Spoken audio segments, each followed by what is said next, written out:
Pinaigting na kooperasyon kontra korupsyon.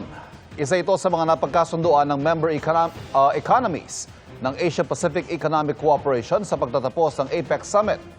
At mula sa South Korea, nakatutok si Bernadette Reyes.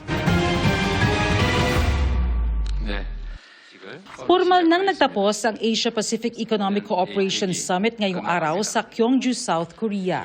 Itinurn over na ng South Korea ang chairmanship ng APEC Summit 2026 sa China. Sa turnover ceremony, nagkaroon ng pagkakataong magkamayan sina Pangulong Bongbong Marcos at Chinese President Xi Jinping.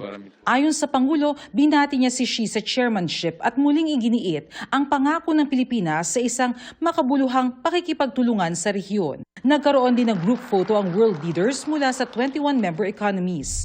Ang Asia-Pacific region ang bumubuo ng 46% ng global trade. Katumbas yan ng 61% ng kabuuang GDP sa mundo.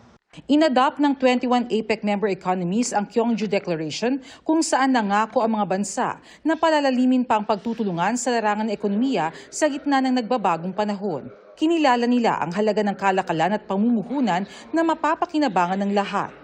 Pero kumpara sa mga nakalipas na deklarasyon, hindi nabanggit ang kanilang patuloy na pagsuporta sa multilateral trade system na pinangangasiwaan halimbawa ng World Trade Organization na layong padaliin ang kalakalan ng mga bansa. Nabanggit din sa deklarasyon ang masamang epekto ng korupsyon na sumisira sa tiwala ng publiko. Nangako ang APEC member economies na hindi papayagan ng pagtatago ng mga corrupt offenders at pagtatago ng mga illicit assets.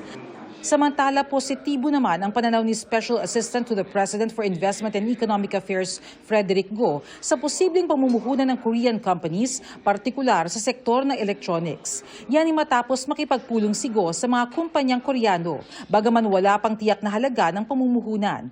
Sa idinaos na gala dinner kagabi, nagsilbi bilang host ang Korean singer at actor na si Cha Yun-woo. Habang nagpamalas naman ng talento ang K-pop star na si G-Dragon.